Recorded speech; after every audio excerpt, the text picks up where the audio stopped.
अस्सलाम वालेकुम। अच्छा, आज हम एक बहुत इम्पोर्टेंट टॉपिक को डिस्कस करेंगे कि व्हाट इज़ मोलर प्रेगनेंसी।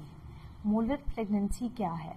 ठीक है, मोलर प्रेगनेंसी जो है ये 2 टाइप्स की होती है। एक कंप्लीट मोलर प्रेगनेंसी होती है और एक होती है पार्शियल मोलर प्रेगनेंसी।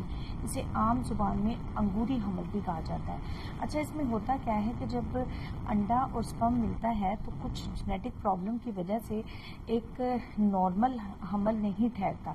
जो कंप्लीट मोलर प्रेगनेंसी होती है ना, उसमें अंडा तो बन जाता है, ठीक है, लेकिन उसमें माँ का डीएनए मौजूद नहीं होता, सिर्फ बाप का डीएनए मौजूद होता है और वो सिर्फ टिश्यूज़ बनते हैं, उस हमल में बच्चा नहीं बनता।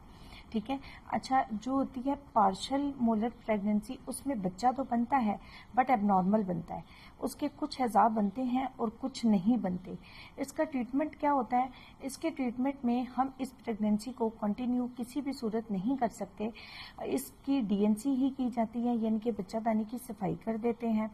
इसके बाद इसका जो इलाज होता है ना, इसमें HCG लेवल जो है इस प्रेगनेंसी के दौरान बहुत ज़्यादा बढ़ जाता है।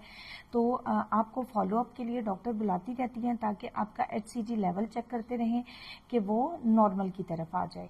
तो ये अगर किसी भी बच्ची को मोलर प्रेगनेंसी का सामना करना पड़ा है तो अल्लाह ताला की आजमाइश होती है।